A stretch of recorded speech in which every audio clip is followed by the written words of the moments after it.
ഈ വഴിയും ഈ മരത്തണലും പൂവണി മരതക പുൽമെത്തയും കൽപ്പനയെ പുറകോട്ടു ക്ഷണിക്കുന്നു.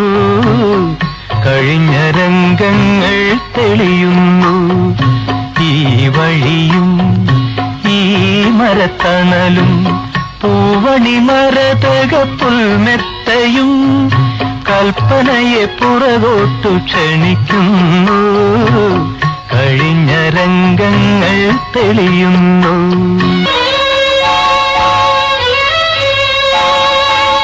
ഇടവപ്പാതിയിൽ കുടയില്ലാതെ ഇലഞ്ഞി മരച്ചോട്ടിലിരുന്നു നമ്മൾ, പണ്ടിരുന്നു നമ്മൾ. കുടവുമായി വന്ന വർഷമേഘ സുന്ദരി കുളിപ്പിച്ചു നമ്മെ.